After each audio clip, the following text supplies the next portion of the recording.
Hey, Weather on the Fan brought to you by Milwaukee Area Napa Auto Care Association. It's 32 degrees and cloudy in Hales Corner. High of 38 tonight. Potential for a little rain overnight. So stay dry, everybody.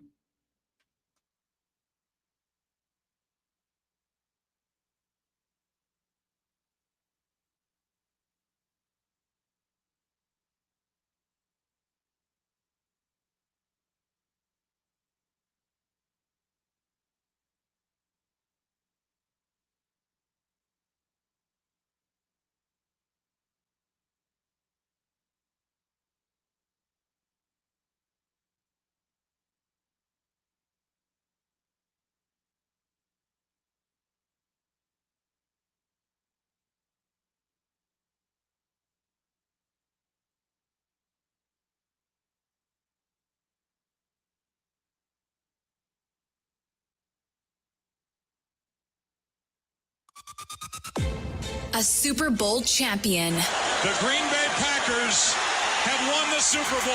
The Packers' all-time leading scorer. A game winner for Mason Crosby. It's time for the Mason Crosby Show with Mitch Nellis on the Wisconsin Sports Radio Network. Powered by the Potawatomi Sportsbook and on the free Odyssey app. High noon and welcome in. It's high noon on the Mason Crosby Show with Mitch Thunder Nellis and Tommy the Machine Gun Wirtz. I like that. Can we're recording, right? Like we have that forever now, right? Always recording. Right, yes. right. So I just want to make sure we have that. Yeah. You know, in a past life, we didn't record the shows. And so I would have to take a mini disc every day and record the show. So I'm on the air one day and Louisville wins some basketball game by like 50 on ESPN the night before. And Dickie V's doing the game. Yeah, baby. And the entire second half, he didn't talk they literally didn't do play-by-play of the game at all. They were just talking about whatever was on Dickie V's mind. It was like a Bob Uecker classic in Yes, the sixth inning down exactly. 9. That's exactly. Yep. And I had a cold and my voice was a little hoarse.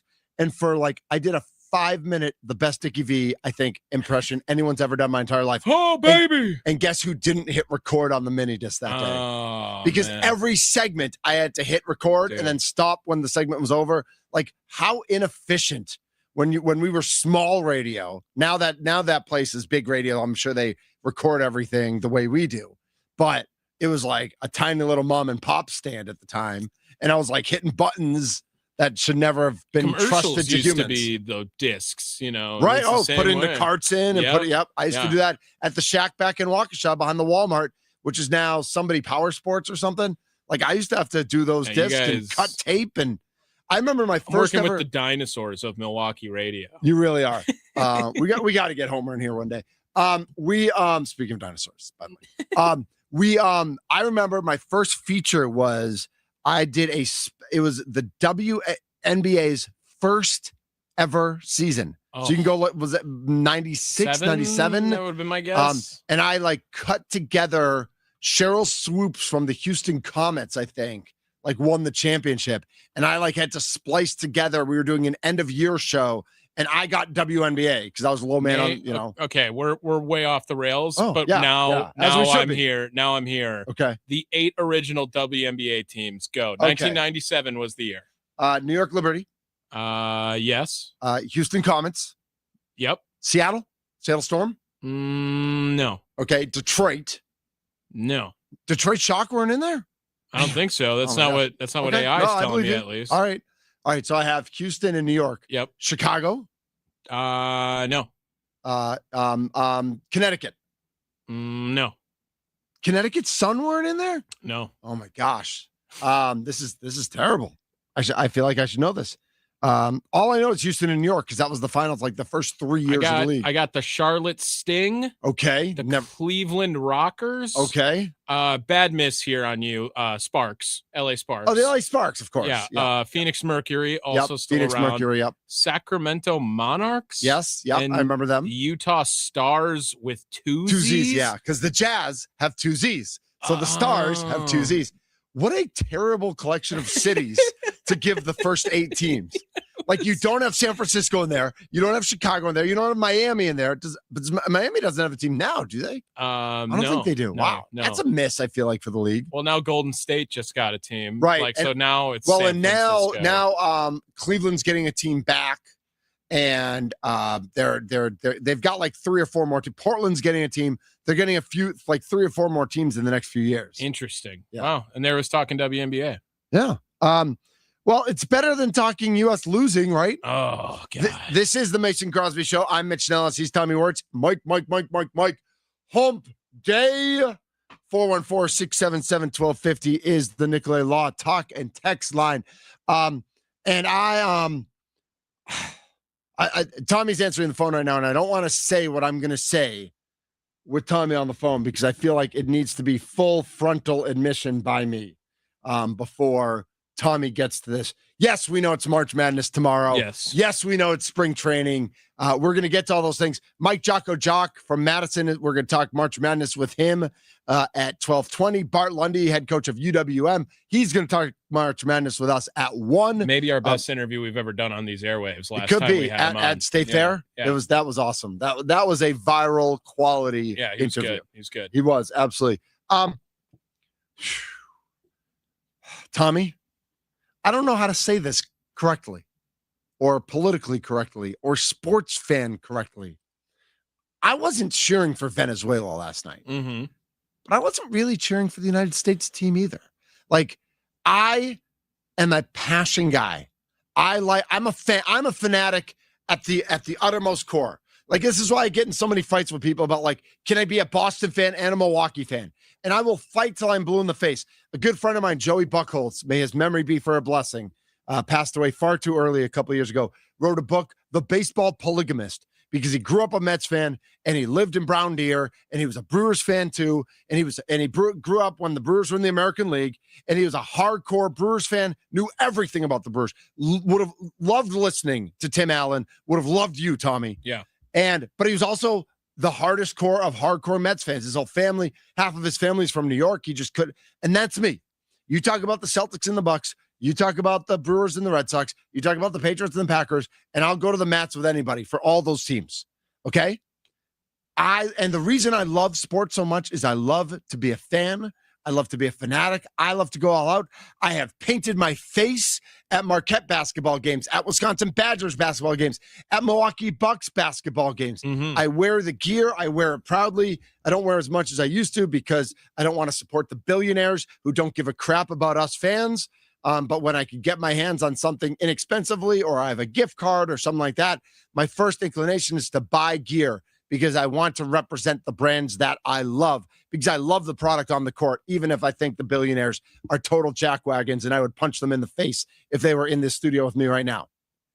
You know what the U.S. baseball team lacks? It lacks passion. It lacks, I think they care. But they don't, they care in a way that I don't get. They care in a robotic way. They care in a militaristic way. And I have profound respect for our military, but I don't need to see that form of passion on my baseball field. I get that baseball has been the sport where you act like you've been there and you don't. But when I'm watching Venezuela, when I'm watching the Dominican Republic, when I'm watching Puerto Rico, when I'm watching Italy, man, there's a passion there that we just don't have as American baseball players. And I'm not here for it. I'm here for the passion. Well, and I'll play this clip from Eugenio Suarez after the game. You tell me who on the USA basketball team, baseball team, or basketball for that matter, would have any sort of speech like this one from Eugenio. Can you describe what this means for your country? I mean, what can I say about this? It's amazing. God is good. All the glory is for Lord Jesus. He was with us the whole time. We have to glorify, put his name in front of everything. And nobody believed in Venezuela, but now we win the championship today.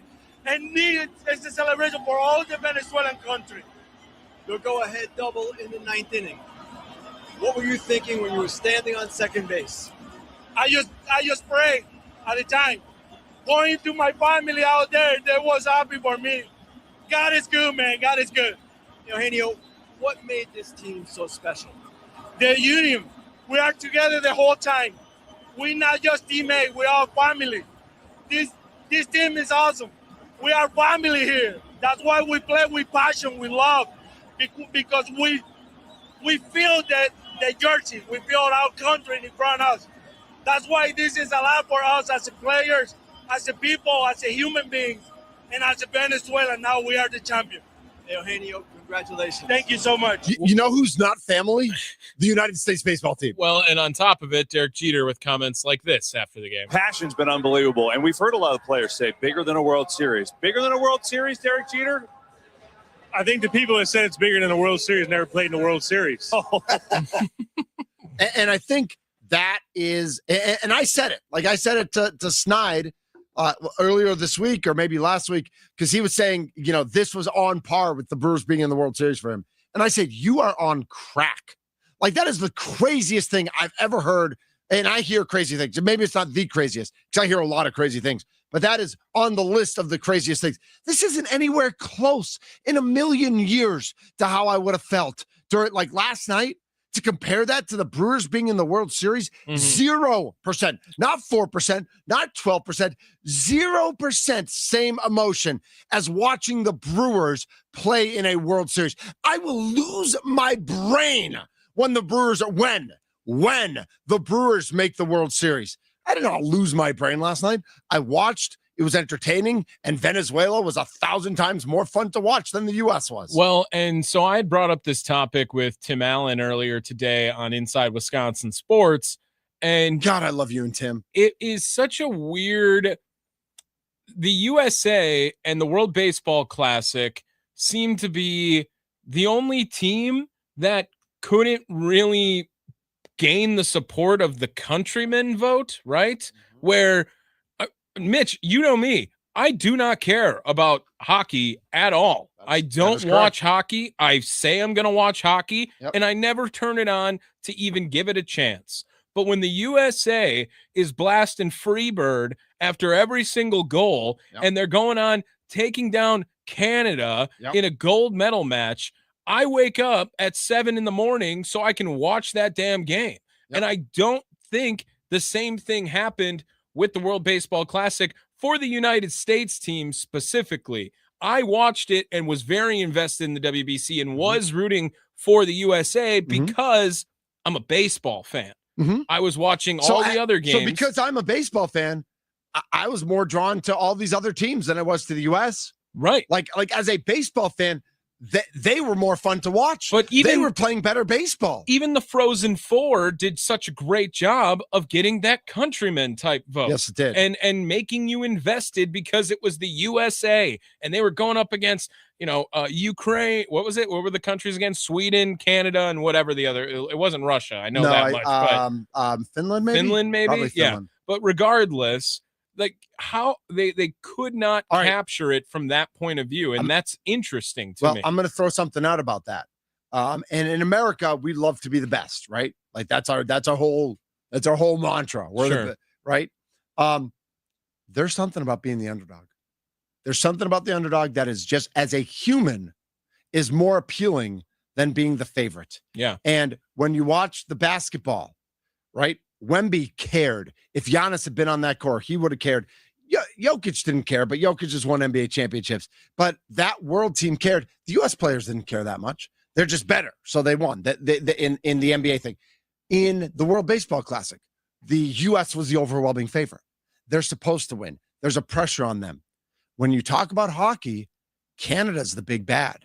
And Canada and U.S. at this point are pretty even. But in no world is U.S. the favorite against Canada when it comes to hockey. And I think there's something when it comes to being an underdog and having that type of emotion, because the U.S. hockey players have this emotion that the U.S. baseball players don't. Now, I get when you're raised in hockey, you play with emotion, and when you're raised in baseball, you don't play with emotion. But look, all these other countries can play with emotion when they care. Like the U.S. just doesn't care that much. Like they care. They wanted to win, but they don't care like the other players. Like in no universe, if the U.S. wins, is Bryce Harper saying, praise God, this is all about the country. I love my country. I love my countrymen. We all came together and we're all family. Like, in no world is Bryce Harper saying that. He's like, yep, we showed up. We did what we were supposed to do. We're the best team. We won. Great, Bryce. Thanks. Now I really want to wear the U.S. jersey because, like, I just, no one on the U.S. team made me care about this team, except, of course, Bryce Terang, who's a Brewer. So I was cheering for him. Yeah. But nobody else on this team made me care about this team. Was there a little bit of you who was like, Aaron Judge not playing well, I'm down for this? No. No hate on the Boston side of things. And I know I was listening to a national show yesterday, and they had a Yankees fan as one of the hosts, and he was saying every time Roman Anthony hit a home run, the guy turned around. I'm like, turned around? Like, tell me you hate America without telling me you hate America. Like, but again, as Americans, the Red Sox-Yankees rivalry is much bigger than U.S. Dominican Republic or U.S. Japan or U.S. Venezuela or U.S. Italy or U.S. Great Britain. But none of those are real rivalries. Those aren't rivalries like Brewers-Cubs or Brewers-Cardinals or Cubs-Cardinals. They're not rivalries like Dodgers-Giants. They're just not. But the rest of these countries, look at what Italy did for Italian baseball community, right? I mean, everyone was in on Italy during that. And Japan, right? And what they did, Venezuela during this run. I mean, I don't understand how the U.S. couldn't capitalize a little bit more on it. And on top of it, Mitch, they played really well and in some really good games during this stretch. But they never tried to capture the emotion. No. Like they and their whole thing is like, oh, well, we're going to treat this like military. Well, when your best player is Bryce Terang, who might be the most emotionless man of all time also, like that, not that on probably purpose. Didn't That's help. just him. That's who he like is. Bryce Harper's emotionless on purpose. Yes. Because Bryce Harper, we know, has He's fire. too cool to be emotional. Right. Yeah. Exactly. And I think that is part of the problem with the team. Same with Aaron Judge. Right. Yeah. I think that's part of the problem of the team. Like, as a fan, I don't want to watch millionaires who are too cool to have fun playing my game while playing against other millionaires who are like, I'm going to be a kid. I'm going to go up and be a kid, and I'm going to play with my Venezuelan countrymen, and we're going to fight tooth and nail, and we're going to become a family. There's no one on that U.S. team who became a family. Like, I want to ask Bryce Terang. Like, I want to text Jack Stern and Kurt Hogue and Adam McCalvey right now and be like, hey, can you ask Bryce Terang who he feels like he's family with after the World Baseball Classic? The answer is going to be no one. Right? The answer is going to be no one. And I think that's part of the problem that the United States has. And I think that's frankly part of the problem that the United States had in basketball 20 years ago, when the 2006 team was finishing third or sixth or whatever it was and they had to refine that a little bit. Like what we saw in the France Olympics. Like, yes, we were the favorite, but Steph Curry was having fun. Even LeBron was having fun. Those guys were having fun out there playing basketball. And nobody's having fun playing baseball in the World Baseball Classic. Those guys were not having fun. Gunnar Henderson maybe had a little fun. Roman Anthony maybe had a little fun. And he got repaid by not getting playing time. Right, exactly. Like, maybe the younger guys had a little fun, but not that much fun. Man, Mark DeRosa, that guy should, oh, God, he stinks. He does stink. Can I say he should get treason charges on here? You can't. Okay. I mean, you can. All right, I didn't. He shouldn't, but 4-4 wants to know if we can get the Milwaukee Does back. That was the women's team in Milwaukee back in the 70s, I believe. Does and Bucks. Well, for those of you who don't know, doe, a deer, a female deer. Ray, a drop of golden sun, too. Now, 715. Actually, Ray is a sharpshooter, number 34, last name Allen. From the 715, I was more than okay with Venezuela winning. Way more Brewers on that team and players that I care about. I only cared about one player on the U.S. team. Yeah. Is that right? Like, as an American, I didn't care about that team at all. But is that, like, again, not telling you how to fan, I'm just curious now, that's a failure by the United States? Yes. That is a failure of USA Baseball Federation. Their whoever's in charge of their marketing, they are more susceptible to treason charges than Mark DeRosa. You should care about the people that are on your team during the season on these teams as well. But I get it when you're like, I'm rooting for Bryce Terang more, or I'm rooting for Jackson Chourio when he's not playing the U.S. or Right. something. But if somebody's wearing the U.S. on the front of their jersey, I should be caring about Pete Crow Armstrong. I should be caring about Aaron Judge and Kyle Schwarber and Bryce Harper. I should be caring about Paul Skeens and Skubal and everybody else on that team. Mason, you know what? Mason Miller is fun. Like, some of these guys are fun to watch, but nothing the U.S. baseball machine did made me care about this team. Mike Jocko is going to join us next. Let's sneak in real quick. Patty V's in Waukesha. Oh, I hit the wrong button. And then you just hung up on him? Yeah. Great. Yeah. All right. Great. So I know, you know waited what, though? so long. Do you know what Patty V was going to say, though? He was going to take his 15 seconds and say, "Go Badgers, great guard. Badgers got it. They got it going on the Final Four." Because I know Patty V. But we love Patty V. So call back when you can. Mike Jocko, WMTV, not music television, but the NBC affiliate in Madison. We're going to talk some Badgers basketball when we come back here on the Mason Crosby Show. I'm Mitch Nellis. He's Tommy Wirtz.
This is the Mason Crosby Show. I'm Mitch Nellis. He's Tommy Wirtz. Back with you here on the Wisconsin Sports Radio Network. Just living the dream. Studios brought to you by Potawatomi Sportsbook, where we will be tomorrow. Oh, yeah. You will be. I will be. You should come. I can't get out of here for 40 minutes. Could. Are we on? Are we? Do we have like? I still. Are we confirmed? I feel like I just don't know what's going on tomorrow. Right. Still. All right. Here's what's going to happen tomorrow. I'm going to eat some wings and watch the Badger game. Yeah. Okay, that's what's happening tomorrow. Good. Why don't you come down to the annex? Because I know the sportsbook itself is like sold out, standing room only. But the annex, you come hang out with us. Yeah. I'm going to grab some wings and I'm going to watch the Badger game at 12:50. Selfishly, yeah, a nap sounds really good tomorrow after, gonna work the morning show again. Oh, you got to do. You're on Inside Wisconsin Sports. I mean, just with Trevor and Josh and Timmy and Tommy. Yeah, without Trevor and Josh, with Tim and Tommy. With Tim and Tommy. Yeah. Wow. Man. I mean, that's a hell of a name. That is. Well, that's what it is. That's what it is. Yeah. Wouldn't want to do your job. This is the Mason Crosby Show. I'm Mitch Nellis. Joining us now on the guest hotline, powered by Gruber Law. One call, that's all. Our very, very, very good friend of Mike Jacques, a.k.a. Jocko from WMTV, the NBC affiliate in Madison, Wisconsin. What is up, Jocko? Man, I got like 4 or 5 varies on that. That is awesome. And I would agree. Is this not the greatest week in all the world? I mean, this is... We have definitely talked about that last week and this week. Before we get to all those sorts of things, I just got an email, Jocko, from Team Lammy that says, Mason Crosby featuring Jordy Nelson Border Brouhaha Softball Slam. Tickets are now on sale at skycarp.com. And there's a great picture of Mason and Jordy. And then I scroll down, and there's Mason and there's Jordy, and then there's the whole group. I don't know why I'm so awkwardly big in the middle of the picture, but then there's a great shot of you flexing in this photo montage. It is awesome. I feel like you should get this framed. I want you to know that my sons were like, they're like, why is it Mason Crosby, Jordy Nelson, and you? Like they were like why are you like, and there's a great group shot, right? But I feel like I was like, up there with those two legends. I mean, like NFL legends, not just Packer legends, not just Wisconsin legends, but it was like me, Mason, and Jordy. It was, yes, I need to get it framed. It was because of the home run derby pitching performance. I set Jordy up, and Mason said from the start that he was not a home run hitter. Yeah, he's not, and he proved it. He proved it. Yeah, exactly.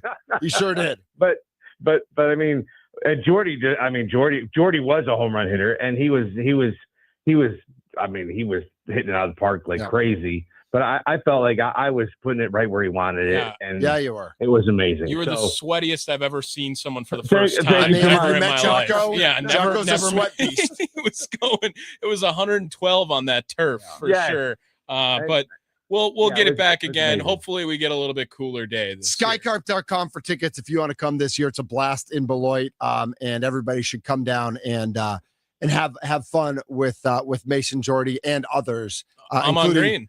I'm on green. Is that confirmed? Yep. When did that happen? It's a confirmed player on the website. So literally not in the email. So all right. Well, I saw it too. It is there. I'm on green. You're right. Okay. I should probably read. Jocko, on a scale of 1 to 10, how disappointed are you in the U.S. men's baseball team? -3. -3. Yeah. I'm good. I mean, like it was a great, a great tournament. Enjoyed, the distraction from regular spring training games, and it helped baseball get here a little bit faster. Sure. It also distracted me from shoveling the snow from the great snowfall of March of 2026. But I wasn't, I didn't go to bed in tears last night when Venezuela won over USA. So, it was great. It was great, but I wouldn't say that, I was mad or anything like that. Would you have been more devastated if Canada would have beaten the U.S. in hockey? Yeah, 100%, 100%. I would have been at 11.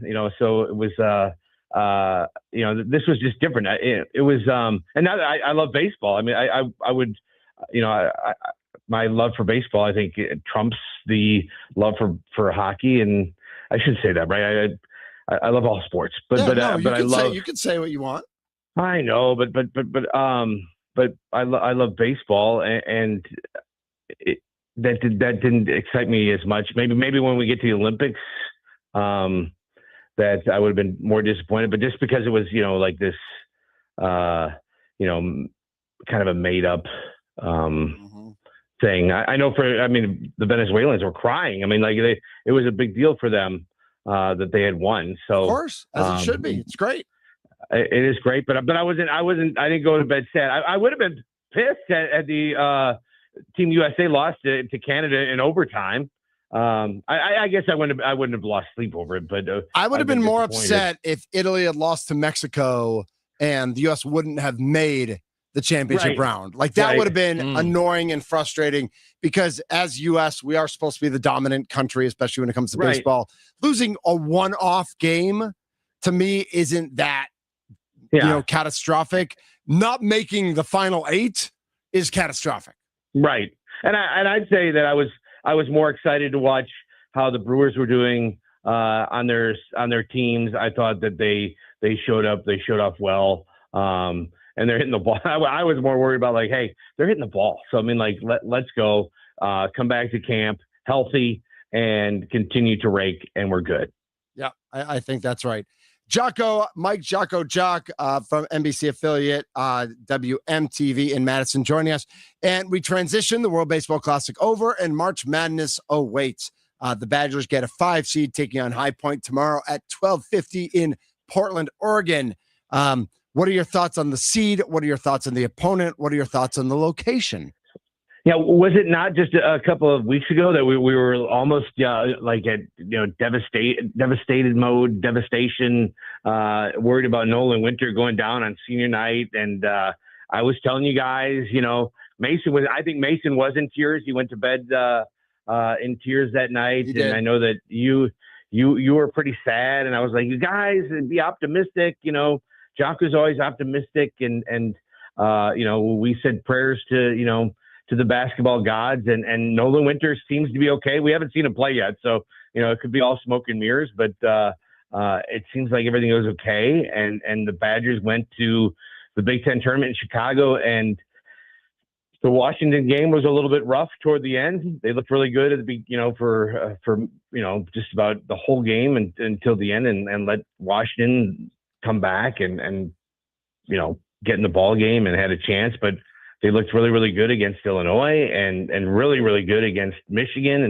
And it seemed like one of those games that, toward the end, it looked like whoever had the ball last was going to win the game. And unfortunately, Michigan did have the ball last, and they hit that last second shot. I mean, to be down 15 with 10 minutes left and find a way to come back and lead that game. And Austin Rapp, we were talking about, like, we needed guys to step up, right? I think it was the topic of the conversation was with Nolan Winter out, you need guys to step up.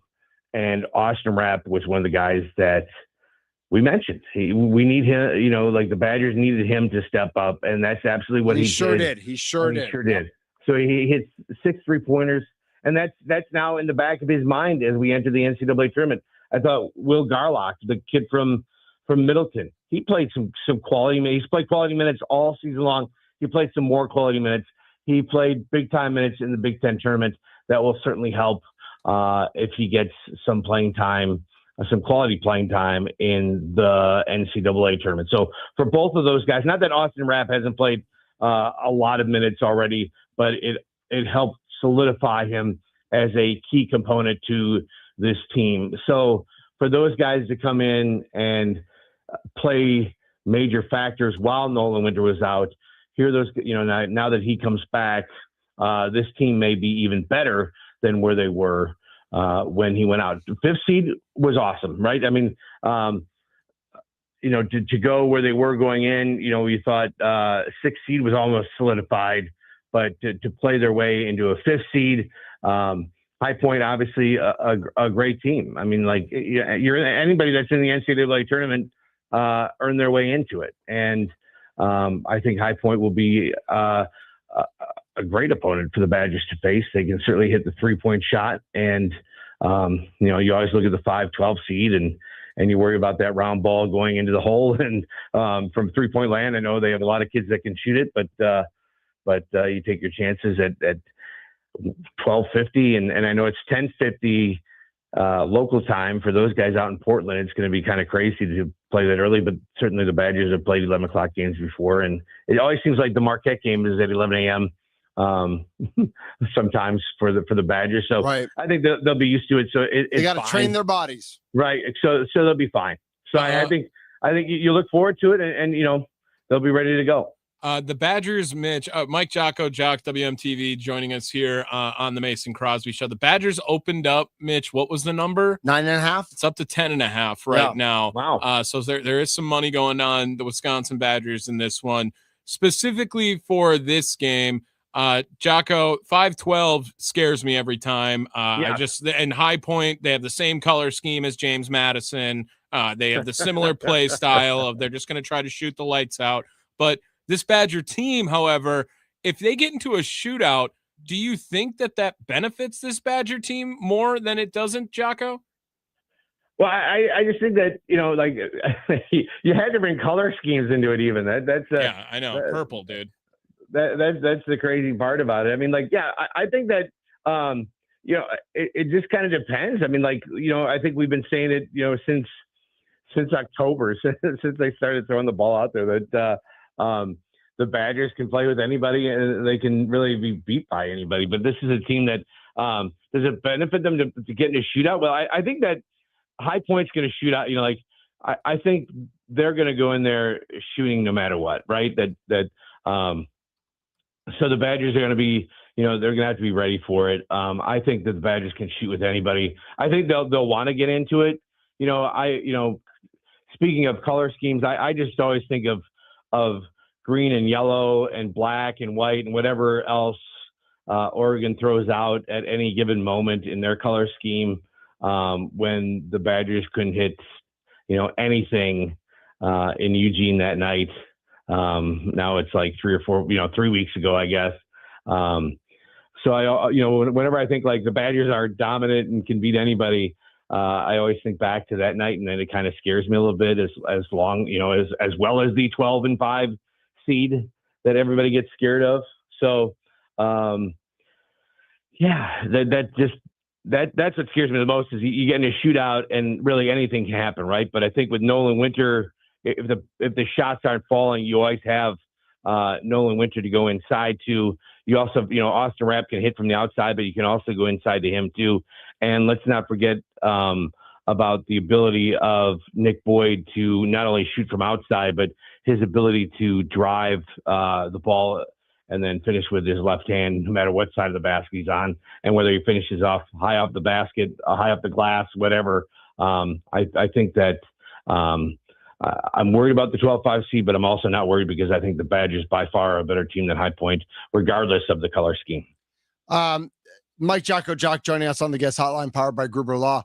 As you look at the brackets and a potential second round matchup with John Calipari and Acuff, the fantastic freshman, and Arkansas, do you envision a world in the positivity of Mike Jocko Jock's brain that the Badgers make a deep run? And before you answer that, one of the things I think about when asked that question is just that, if they do get past Arkansas, they've got Arizona, they've got Purdue or BYU, they've got Michigan, all teams that we know that they can beat or have beaten or have history with in recent years. And if they can just get past Arkansas, in my mind, I like that familiarity. How does your bracket look, Jocko? Well, that is the crazy thing, in Jocko history. I lived in Arkansas for 3 years. I worked in Arkansas at the ABC affiliate. I was a sports director down in Fayetteville. So, it's funny to see that matchup finally come through. There's always been bowl talk about Wisconsin, Arkansas. I've got friends still down in Arkansas. So, they've been reaching out to me and it's an exciting matchup. Although most of the people that worked at the University of Arkansas are now gone as far as the basketball program. Mike Anderson was the coach when I was down there. Sure. But John Calipari, it's funny that he winds up at Arkansas. John Tyson from Tyson Foods, they make a lot of chicken products, right? A lot of Tyson chicken. Yep. And there's John Tyson, before he leaves the earth, wanted to see a winner or get another national championship. Put a lot of money to get John Calipari at Arkansas. And it worked. So I think that it's just crazy to see that he is there. Surprised that nobody wanted a football coach as bad as they wanted a basketball Bobby coach. Petrino, come on, iconic Jocko. I was there when Bobby drove his motorcycle off the road. It was the only bad thing was his girlfriend was on the back of the bike and he's married. So it's and then here comes we need to recreate the Bobby Petrino photo at the softball game, but with Jocko in the neck brace, just to see. No, I was at that press conference when he walked in with that brace. How did you not laugh? Well, I was thinking like he shows up at spring practice like that. That's my dude, man. That's my coach. But you're right. Oh my God, Thunder. I think that.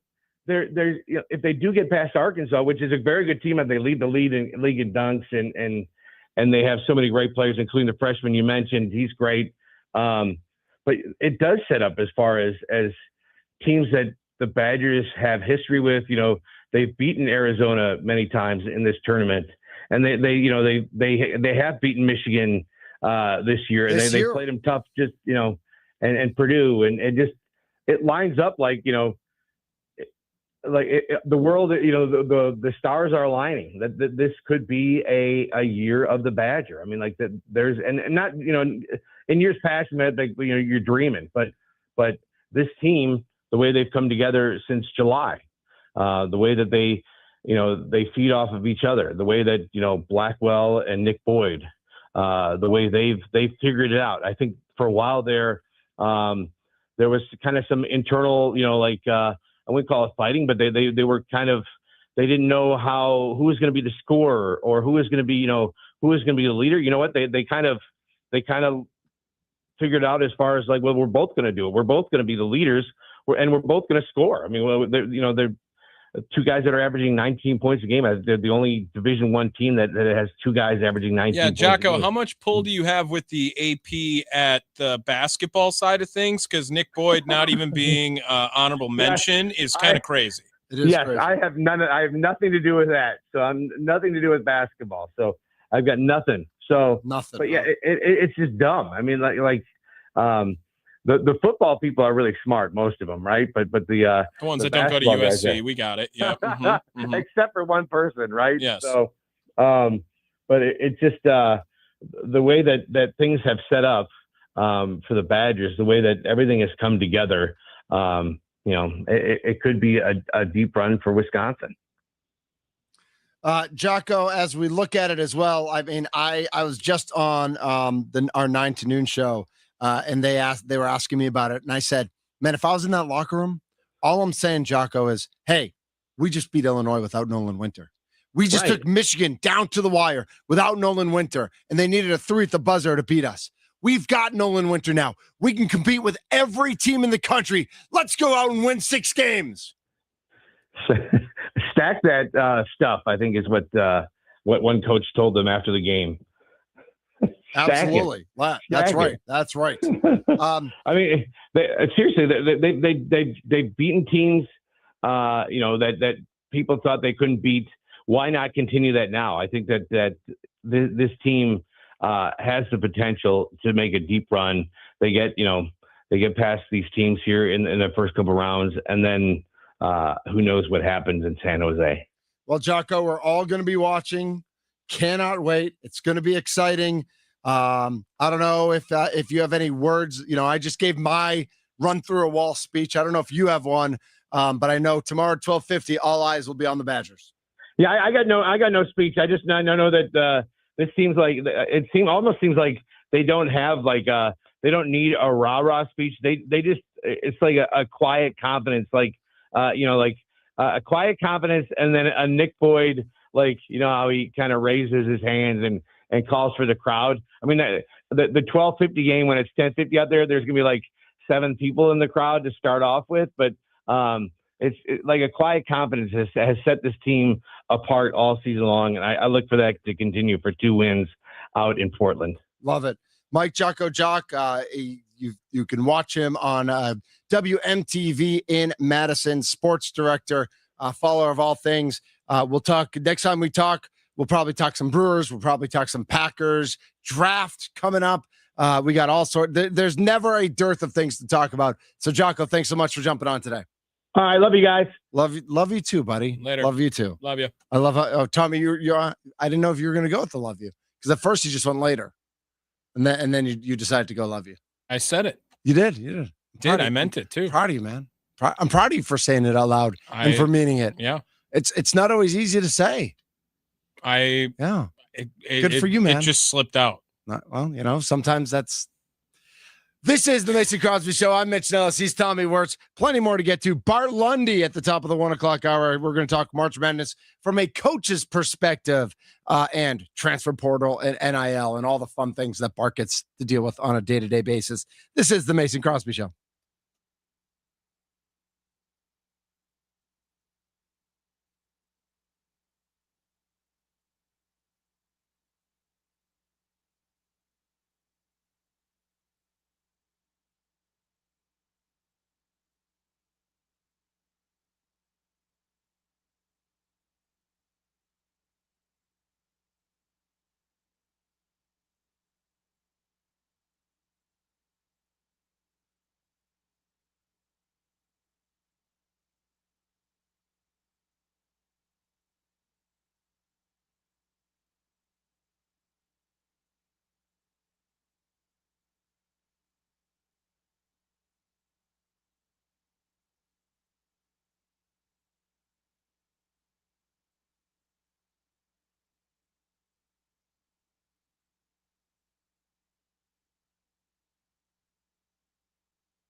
This is the Mason Crosby Show. I'm Mitch Nellis. Tommy Wirtz here as well. Mike, hump day. It's a Wednesday human day for Mason Crosby.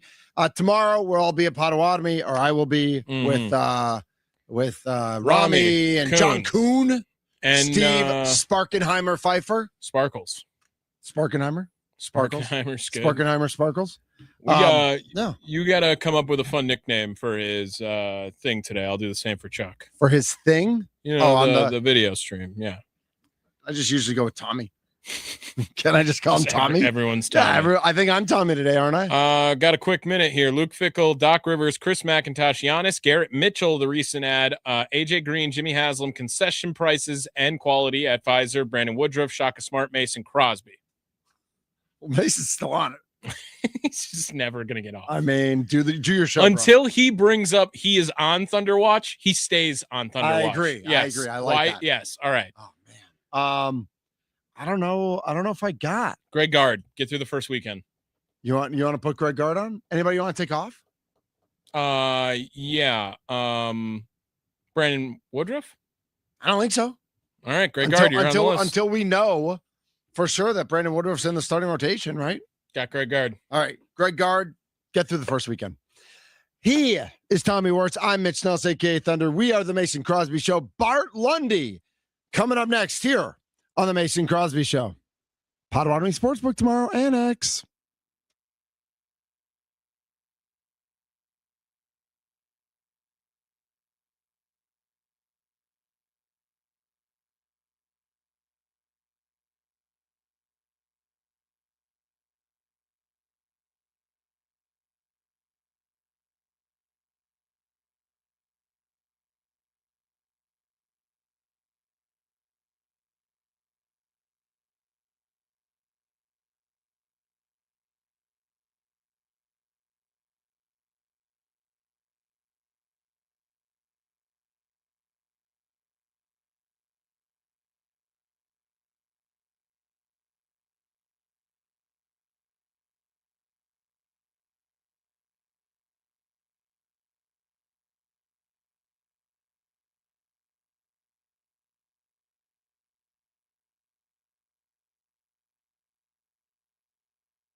Champion. The Green Bay Packers have won the Super Bowl. The Packers' all-time leading scorer. A game winner for Mason Crosby. It's time for the Mason Crosby Show with Mitch Nellis on the Wisconsin Sports Radio Network, powered by the Potawatomi Sportsbook and on the free Odyssey app. Welcome into hour number 2 of the Mason Crosby Show. Mitch Nellis, Tommy Wirtz with you today as we get you ready. Real quick, Brewers at Angels at 3:10 today. Brewers also against the Mariners, or Brewers at Mariners, I should say, and Brewers hosting the Angels today. Kyle Harrison going to pitch today. Easton McGee, Jacob Wagspach, Aaron Does Ashby. that guy pitch every day? I feel like I have to. That's what he does. Literally have to tell you pronounce it wrong every time, Aaron, and it's every day on this show. Aaron Ashby, DL Hall, and Carlos Rodriguez all pitching as the Brewers, a rare late spring training split squad. That's usually at the beginning of spring training, but the Brewers want to get some more reps in. So 2 games today, the Angels and the Mariners. We're still reeling from the World Baseball Classic loss that we saw last night from our team. But we are in the throes of March Madness. The tournament starts tomorrow. People can say the first 4 count, but I don't believe that. We'll see what this gentleman thinks. Joining us now on the guest hotline, powered by Gruber Law. He is the head coach of our UWM Panthers, Bart Lundy, in the house. Bart, what's going on, my friend? Hey, not much. How you fellas doing? We're doing all right. It's been a while since we spoke. We spoke at Wisconsin State Fair, and we did a deep dive into NIL and transfer portal and all that sort of stuff. So obviously we're going to come right back with that stuff today. But let's start off. We don't have to dive into the deep end quite yet. Why don't you give us a little recap how the season went, some of the highs, some of the lows, and some of the things that you're already working on? Because I'm sure, like, the second that final buzzer sounds, you get about 12 seconds of rest, and then you're right back at it, I assume. Yeah. I don't know if you even get that long. The season for us, we were picked to win the league. We're coming off 3 straight 20-win seasons, and had one of those years where we lost 5. We lost more than 5, but we lost 5 senior players to season-ending injuries. Amazingly, we lost 4. Our top scorer 4 times. So 24 years as a head coach, I've never seen anything like it. So hopefully, knock on wood, we got all that out of our system. So we didn't end up as well as we thought. But you grow. A lot of young guys got opportunities, guys that we weren't sure were going to get a lot of opportunities. So we've got a good foundation to build from here. But it was challenging. It was a challenging season, more than I've had in a while. So made me grow as a coach, and and I just literally finished a visit about 45 minutes ago. The kid took off and the family. So right before I joined you guys. Yeah, it's never ending. And that's one of the things I remember we talked about at State Fair. Bart Lundy joining us here on the Mason Crosby Show, that the recruiting, not just of, kids that you're talking to about coming to UWM as high school sophomores, juniors, seniors, or whenever you're allowed to talk to them, but also you re-recruit your own players, and you're recruiting players from other schools who might want to make a switch, looking for more playing time or looking for an opportunity to make an impact, or Milwaukee natives who want to come back home. How does that, like, when you mix all those things into the sauce, how do you weigh prioritizing all those different things? Man, you've been reading my mail.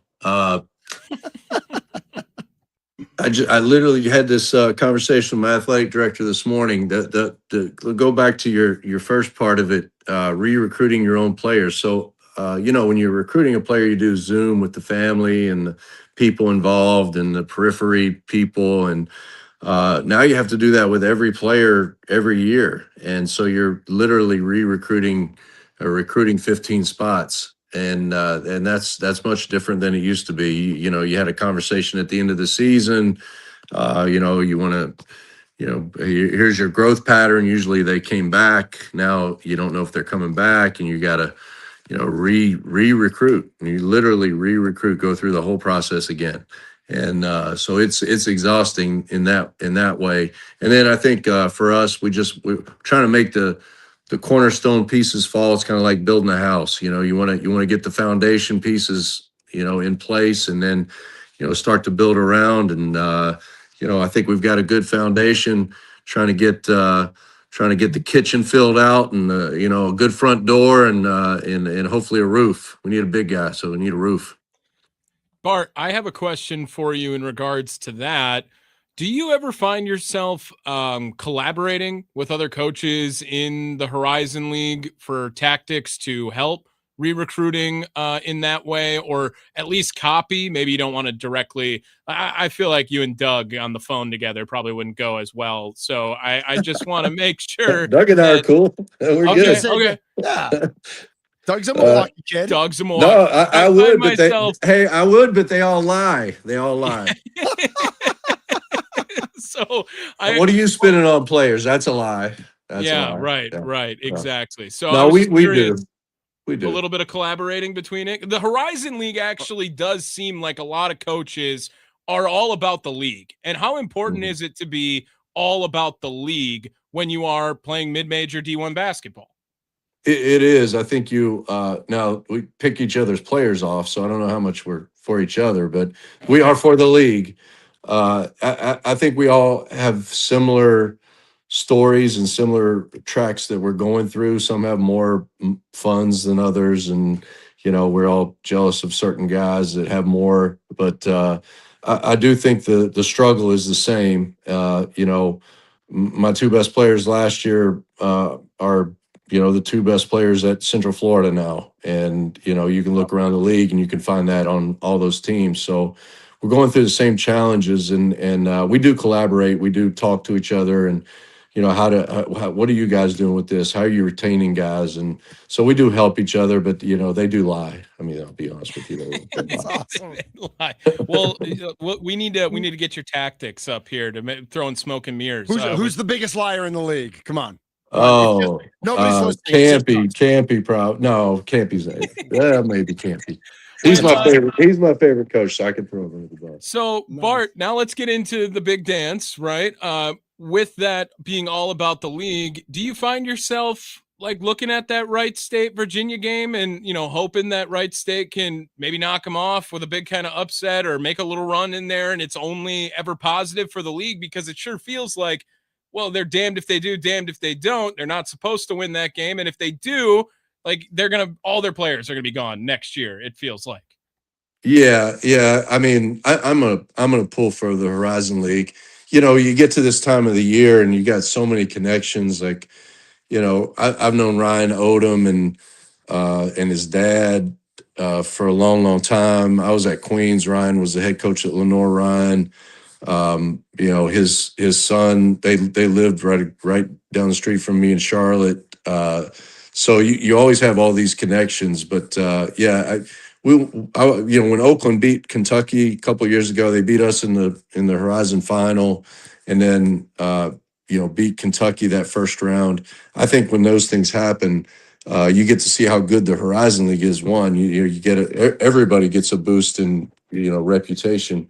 But two, I think that we compete with each other and we fight with each other, and but we do have respect for our league and for the teams and the coaches, and we want to see those Horizon League teams do well.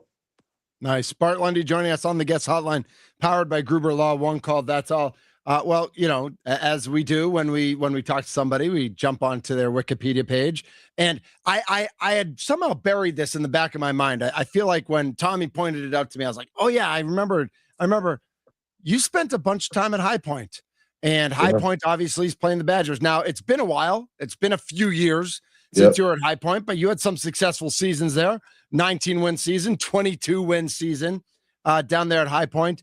I'm sure the facilities are different now and the personnel are different now, but what can you tell us about the area, the school, about High Point, the region more than anything about this year's team, unless you know about this year's team, but more about the region that the Badgers are going to be facing tomorrow at 12:50. Yeah, I don't know much about the region, but I know all about, about the team, but I know all about the region. And, Yeah. I was there. I kind of took them through the Division I transition. So I was there at a harder time. We couldn't really even show the dorms. We was run by a Methodist minister, then was the president. Now they've got a dynamic president, Nito Cobain, who spent literally billion with a B on the campus and spent a lot of money on the athletics. And they've really benefited. They've got a brand new arena. High Point itself is kind of in the middle of the state, and it's a furniture city. So it's got one of the most unique city.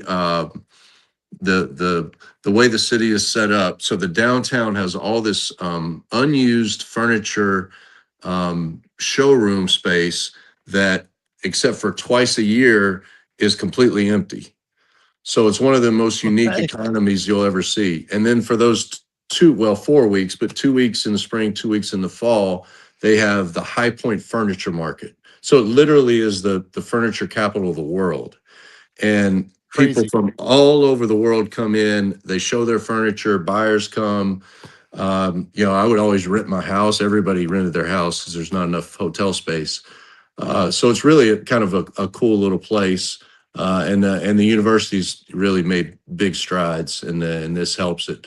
But I do love the Badgers. I think the Badgers are really good. I think I'm looking at the bracket right now. I think they're in the hardest region, which kind of sucks for them, but yep. But they've got everything. They've got size. They've got 2 dynamic guards. I think Rhodey is an absolute winner.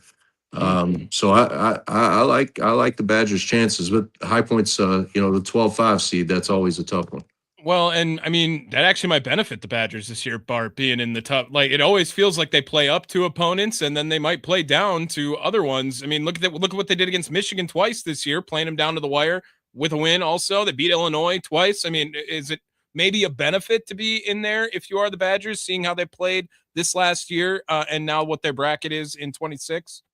Yeah, and that's it is, and the thing, most folks don't understand is when you get to this level, they look at the names, and even the schools they don't know are there because they're really, really good, and they are. It really comes down to matchups and who's hot and who steps up, and you look at that Badger team, and to your point, the road wins they had. When I look at the grit of a team and how they can do it tournament time, can they win on the road? And they've proven they can win on the road, so you can win in the tournament. And then how'd they do in that conference tournament? And I mean, they're as hot as anybody in the country, and I think they got a real good chance. Yeah, absolutely. Bart Lundy joining us here on the Mason Crosby Show, the Wisconsin Sports Radio Network. I think Tommy said it just right. As we look at Greg Gard and the coaching at Wisconsin, one of the knocks on him has been they haven't been through to the second weekend in recent years. And part of that is, I think that, 2 years ago, they had AJ Storr as their star, and then he leaves, he gets paid by Kansas. Then they bring in John Tonji as kind of a 5th-year senior, and he was great. And now this year they have Nick Boyd. How hard is it, whether you're a mid-major or a major, to really build the type of continuity? Growing up, I assume we're in the same age-ish range. And growing up in the 80s and in the early 90s, we really got to know college basketball teams because guys were there for 3 or 4 years. Now it's, every year, especially in the mid-major level, we have to learn new guys. But even at the major college level, there are new faces every year. How hard is that to build consistency year to year in the college game? Well, we're sacrificing the brand of college basketball daily now. Mm-hmm. So, that's my fear, and I'm with you 100%. What can we do? How's this going to get fixed to where, the Panther fans here for us can follow a kid for more than a year? That's, and I built my career on building programs. How do you build a program, not just successive teams? And then, I grew up Dean Smith and, Michael Jordan and those teams. I mean, Michael Jordan still, he wasn't a one and done. He was, No, he was not. Spent a couple of years. You watch James Worthy for 4 years, Sam Perkins for 4 years. Go down the line. NBA All-Stars that stayed around, and I think that's what made college basketball and college football, college sports what it's become. And I think we're in real danger of losing that. And I hope people stick with it, because I think there'll be some guardrails at some point somehow, and it'll get back. Maybe not what it was, but better than now. Absolutely. Switching gears a little bit with Bart Lundy here.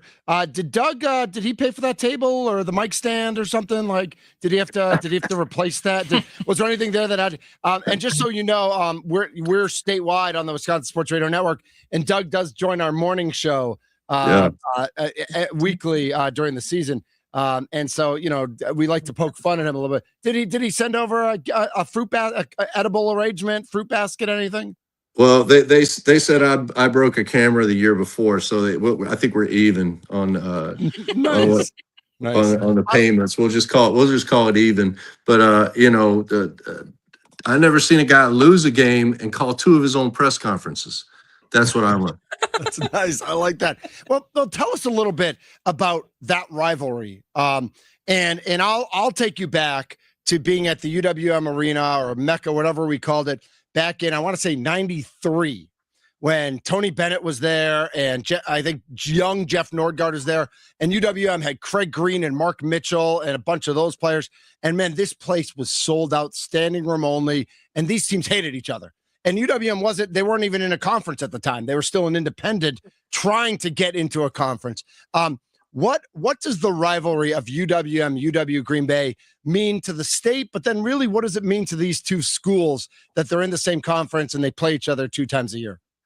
I think it's everything. There's only 4 Division I's in the entire state. And, I know Wisconsin and Marquette are playing each other every year. But to have that twice a year, where we can go and we can play Green Bay, and we've had some of these things. Some of these things are real. Some of them are just us kind of stirring the pot. I think Doug really likes to stir the pot. He's got a little edge. That's his. Oh, he's calling me like, how do we stir the pot? But that's good. Right. That gets as Vince McMahon told us for years, like, any headline's a good headline. Let's get headlines. Yeah, he is obviously way more savvy at that than I am. But it's good for our fan bases. It's good for the state. It's good for the attention. These 2 games, the last 2 years, 2 of the last 3 years. This was 2 years ago when Sundance was there. We've gotten national headlines with the rivalry, and it's gone beyond the borders of the state. Obviously, Doug's this year went beyond the borders of the state. So it's people are noticing, and any publicity is good publicity. And we're having a rocky year with all the injuries, and and we beat Green Bay, and probably nobody even pays attention to that until Doug has his own called press conference. Let's call it. That wasn't the official press conference. He had some things he had to get off his chest. Bart Lundy joining us here on the Mason Crosby Show. And then I do want to ask about Marquette. Marquette with a down year this year. So first I kind of want to ask just is there any chance UWM and Marquette meet up on the court anytime in the next, 5 to 10 years, or are people even having that discussion? But I really want to ask about, when Marquette has a down year, you mentioned it, there's only 4 D1 schools in the state. Wisconsin has a good year. Green Bay, certainly a much better year than last year. You guys were a little bit down. Marquette was way down this year. It on what level does it, not necessarily hurt college basketball in Wisconsin when Marquette's down, but just the concept of, a rising tide lifts all ships. When Wisconsin's good and Marquette's good, and one of UW Green Bay or UWM are good, and then the other one gets good. Like, there were years where all 4 teams were battling to make the NCAA tournament. How important is it that all 4 teams are competitive at the D1 level when we only have 4 teams in the state? I think it's huge. I was so I was 3 years with Buzz at Marquette, and we had lots of tournament success and really good players, and now being at Milwaukee, so getting to experience the Marquette Badger rivalry and now Milwaukee Green Bay, I think it helps everyone. I mean the winter here I know it's really easy during the winter. The weather's nice and. Hey, we need good college hoops. We need good college hoops, and people really follow, and they have their favorite teams. And what's crazy is I don't think people understand. There are so many Green Bay and Milwaukee fans that are also bleed over to Badger and Marquette. I'm right here. We've got 200,000 graduates. Just Milwaukee, we got 200,000 graduates, and a vast majority of those live in this state. And so, there's so much pride. There's so much pride with those 4 schools. And really you go down even to there's so many good D3 basketball here. Oh, for sure. There's great D3 basketball in the state of Wisconsin. Absolutely. Yeah, great. And so, but obviously we're the most visible, and when we're good, the state's on fire. You got, it's on fire for the Brewers. It's on fire for the Packers. Obviously the Bucks too, but college basketball is a special thing. Maybe I'm biased, but when these 4 teams are good, it's a special state. I got one more for you, Bart. You got a pick for the big dance? You got anyone that you're looking at? You got any upsets? Whatever you want to go with, your predictions on the bracket this year. And have you actually filled out a bracket? I did not fill out an entire bracket. I'm trying to fill out an entire roster first. Well, that's fair. That's fair. All right. Bigger problems. I get it. But I've looked at it, and so I'm going to give you guys some biased my corner predictions. I've got 2 former assistants that are coaching. Queens is kind of a great story. Grant Leonard, the head coach there, was my assistant for 9 years. Took over when I came here, and he's actually a Milwaukee native. So really proud of him. Josh Schertz was also my assistant for 7 years. He's the head coach at St. Louis now. So I'm going to pick St. Louis for my upset.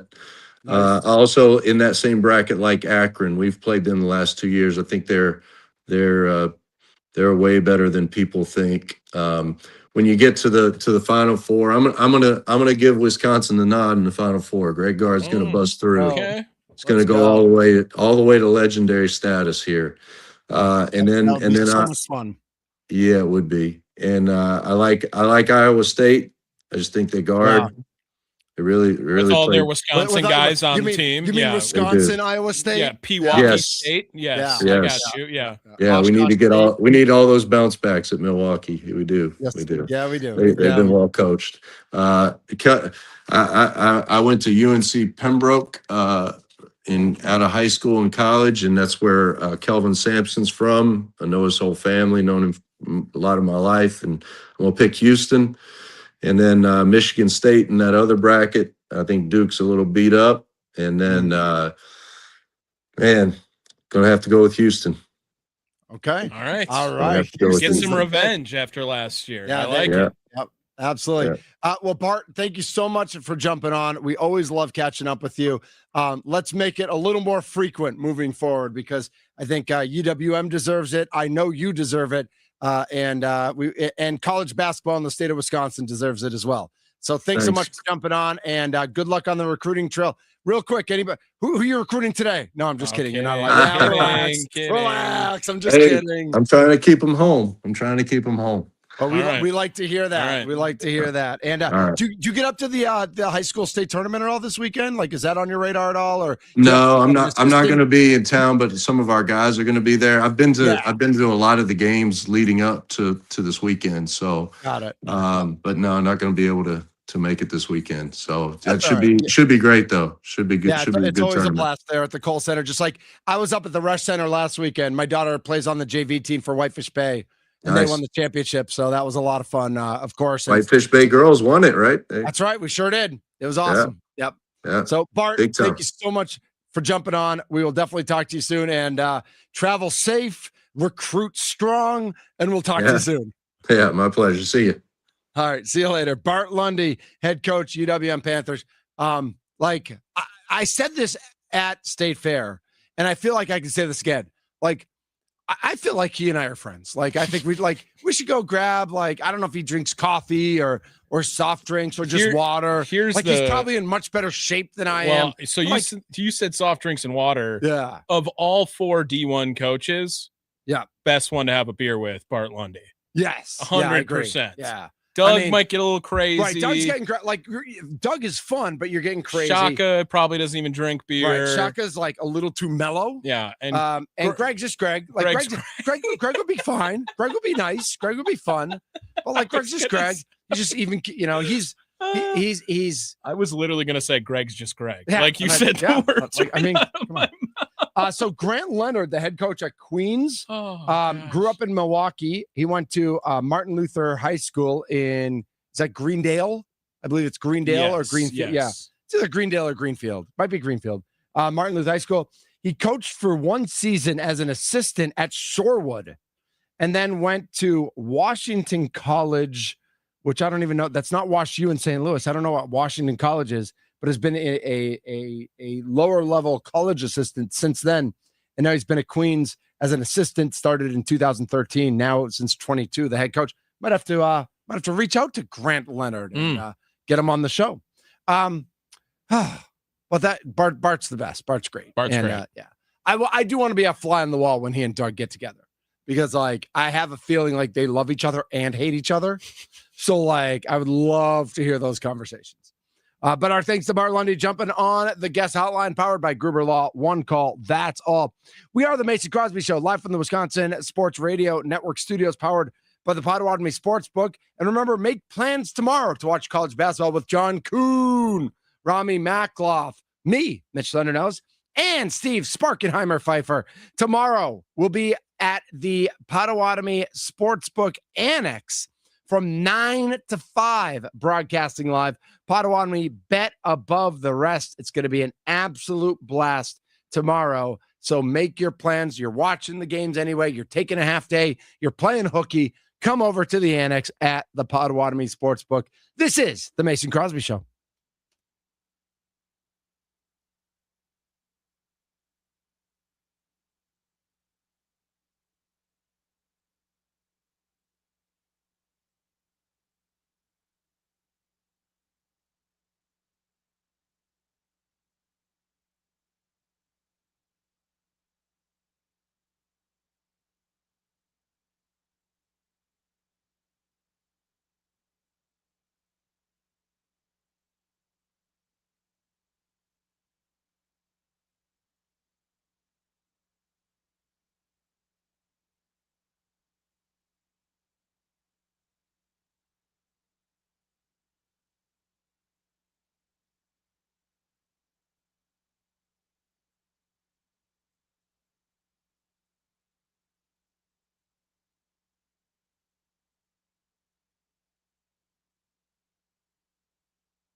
This is the Mason Crosby Show. I'm Mitch Nellis. He's Tommy Wirtz. Remember, anything you may have missed on the show, you can always text Crosby, Crosby, Crosby to the Nicolay Law Talk and text line, 414-677-1250.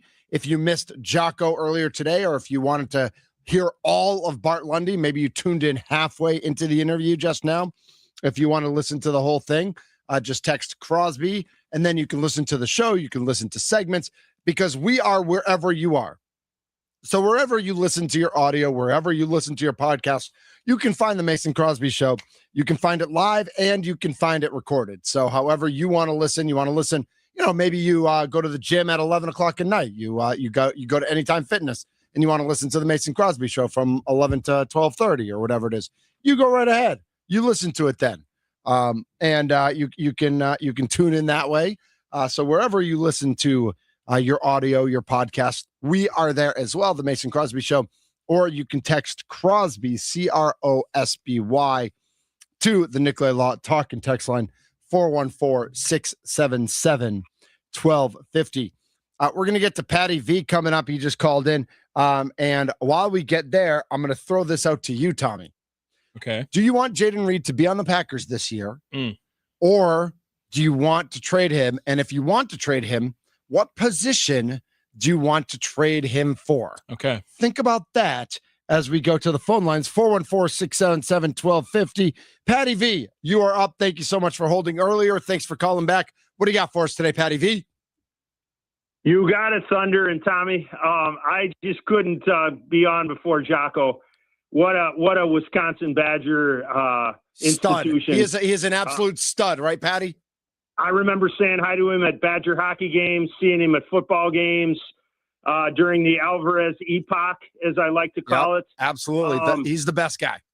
And Thunder, I just want to give you a round of applause, man. You guys are pretty much it here on live radio in Milwaukee. In the whole state, Patty V, and we're doing our best every day. We are here for you, the fans, and we want to do our best. That's for sure. Just staying positive here on I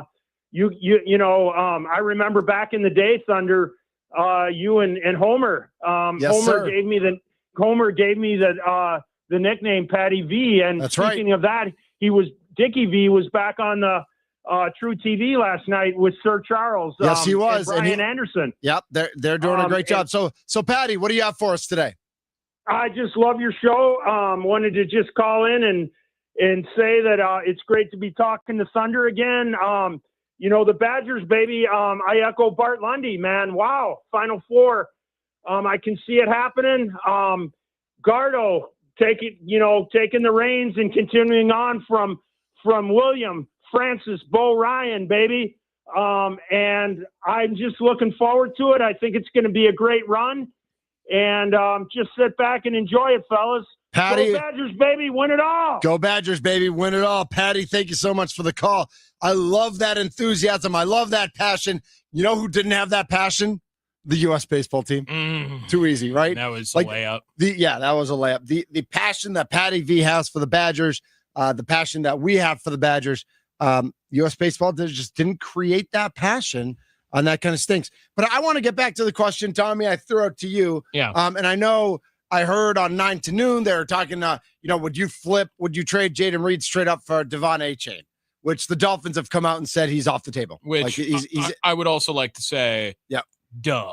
Right. Yes. Right. Yes, yeah. I would. Would I trade my number 2/number 3 wide receiver for one of the best running backs in football? Yeah, I'd do that. So as we look at the wide receiver room, there's Christian Watson, who's the one. There's Reed and Golden, who are kind of 2 and 3 expected this year. Mm-hmm. If Wicks can stay healthy, he's relevant. Okay. And then, of course, you have Tucker Kraft, who's kind of the wild card. He's coming back from injury. Absolute stud when healthy. Could the wide receiver room take the hit of losing Jayden Reed, knowing you got Savion Williams? Maybe you get an older free agent, or maybe you draft in the 4th or 5th round somebody who maybe can play.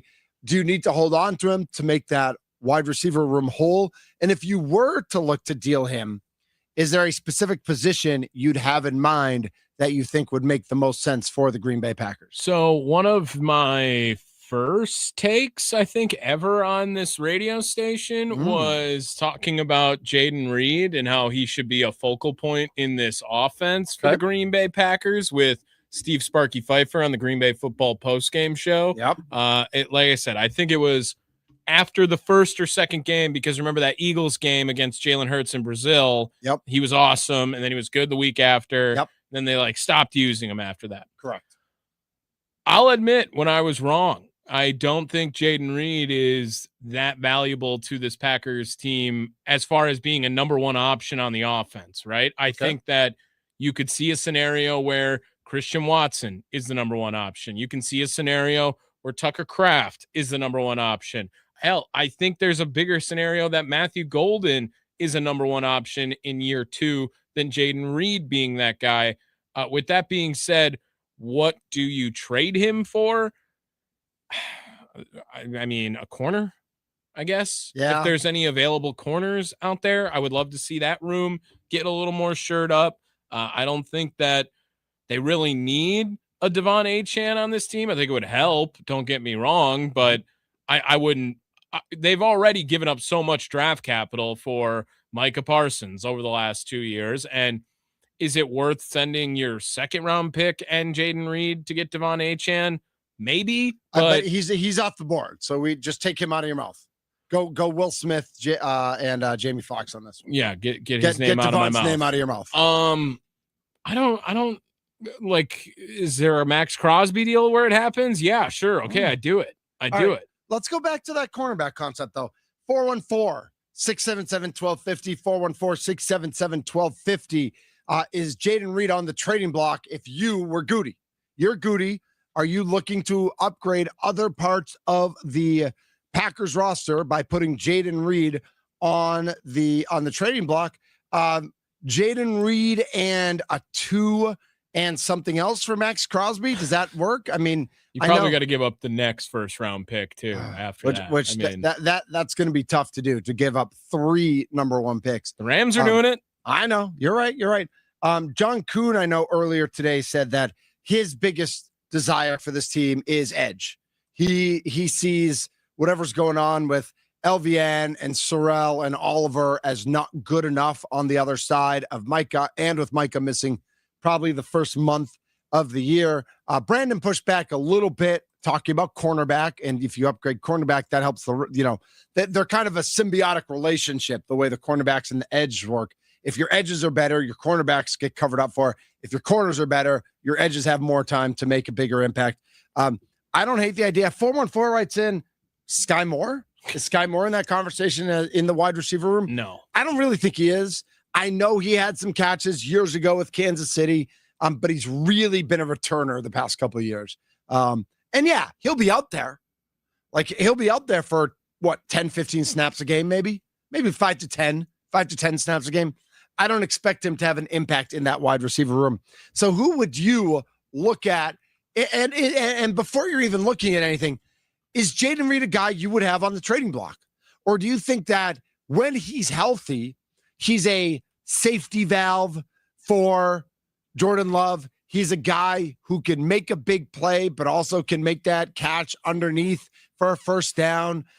He does have injury history. 2 years ago, he was having a great year, and then he disappeared at the end of the year, and there were some injuries. Last year, of course, he had that amazing touchdown catch, which wasn't a touchdown catch as he was out of bounds, but he dislocated his shoulder on that one. So is Jayden Reed somebody that you would think about having on the trading block to make other parts of the team better, knowing that that's going to make your wide receiver room a little bit weaker? 414 writes in, and I'm kind of into this one. What's the picks with Jayden Reed to go get Josh Sweat? Okay. I'm here for that conversation. Yeah. Probably even more than Max Crosby, just because the Crosby thing's weird and the Raiders are weird. And Jayden Reed, I think that'd be Jayden Reed going down. Now he'd be under another LaFleur in Arizona, so they'd probably use him the right way. That'd probably be a pretty good spot for him, at least temporarily, to get his next contract. And to pick up Josh Sweat. I mean, I think Jaden Reed in a 2 gets you Josh Sweat. I'd do it. 100%. Next year's 2, though. It's got to be next year's 2. No, it's going to be this year's. But they already don't have the 1. They can't trade this year's 1, use this year's 2 also. Look, you got to make a decision here. Would you do it if it was this year's 2? They don't want to trade for future draft capital. They want current draft capital. I know. You're killing me a little bit here, Tommy, with your logic. Who told you to be logical? I always am. Excuse me. 414-677-1250 is the Nicolay Law Talk and Text line. Is Jaden Reed someone you would consider trading? When we come back, I just got a couple of Brewers news and notes I want to go over as we take you into Wisconsin Sports Daily with Steve Sparky Pfeiffer. Coming up next, you're listening to the Mason Crosby Show.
little inside YouTube Twitter there. That was fun. That was like Inception. That was. It's like you just like, what level are you at? In a mirror, in a mirror, in a mirror. That movie was crazy. I am going to. I don't think I've seen a single minute of the movie. Of Inception? Yeah. And at all? No, and actually, I was a big should. fan of Elliot Page with Juno. Yes. It was a great movie. How good's Michael Cera? He's just genius. I mean, he's all good. But no, I don't think I've ever seen Inception a single second of the movie. It's worth seeing. Okay. I mean, it's wild. What year did it come out? If you have a guess. I would guess 2011. 2010. Okay. 2010. All right, not bad. I was feeling like 15 years ago. Yeah. Why did I not know that Cillian Murphy was in there? He's great in it too. I mean, stacked cast. Oh yeah. Well, Leo and what's his name? Gordon Levitt is fantastic. Tom Hardy. Yep. Yeah. What's the woman's name? She's French, right? Marion. Yeah. Cotillard. Cotillard. Yeah. She's fantastic as well. Yeah. Inception. 414-677-1250. Have you seen Inception? And why do you love it? And why are we all living? How many times are we living in Inception or are we living in the Matrix? How many times did you watch because it came up on my feed over under 72 times today? The new Spider-Man trailer. Yes. Have you seen it? Yes. I was about to say because I know you're the Marvel guy. I'm an MCU guy. Yep. And I saw it so much today, and I haven't watched it yet. Still, right? You should watch it. Okay. I think it looks great. I think it looks really interesting. Is it Tom Holland again? I didn't even look. Yeah. Okay. And Zendaya. Zen something. Mm-hmm. Inception. Yeah. Zendaya. I think had a parent who was in California Shakespeare Company when my sister-in-law was like doing their PR. So she knew Zendaya when she was like 5. She was a child star too. So she was in some Kid or something, right? Yeah, she was in some of the productions there too. Right. Per our last conversation talking about Jaden Reed, 414-677-1250 is the Nicolay Law Talking text line. 906 says we can't trade Reed. We need him. We only have 2 wide receivers that are fully 100% sure of, and he's one of them. I kind of agree with that. I mean, it's kind of Christian Watson. Are you sure of him?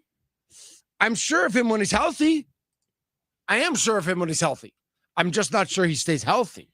Well, and even 2 years ago, and I think he plays hurt and is bad when he plays hurt. Like, it's not like he plays through hurt and is effective. When he plays hurt, he's bad. Yeah, that's what I think happened 2 years ago. You're looking at 55 grabs in 2024, 64 in 2023. Right. He had 793 yards his rookie season, 857 in 2024, 14 touchdowns. Yeah, that's in those 2 years. That's real. He's a real. He's not a 1, but is he a borderline 2? Yeah, he could be your 2. Would you rather have Romeo Doubs or Jaden Reed on your football team? I'd rather have Doubs. I think so. Yeah. And I'd rather have Dobbs. But that's not the money situation. No. Didn't work out. I get that, but I'm just saying that's how contracts work. Yeah. Right.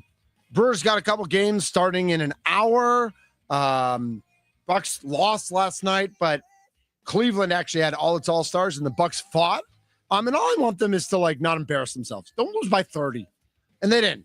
They fought hard last night. They played well for a while. They're still a mess. They're still garbage. They're still trash. But at least they didn't embarrass themselves. Tomorrow the madness starts. Madness. Potawatomi Sportsbook. Cannot wait. It's going to be a blast. I think I have to be in the office from 9 to 10, and then I'm literally going to sprint over there as fastly as I can for 11:10 first tip or whatever it is. Badgers, of course, at 12:50. You got it, stud. He's Tommy Wirtz. I'm Mitch Nellis. We are the Mason Crosby Show. I was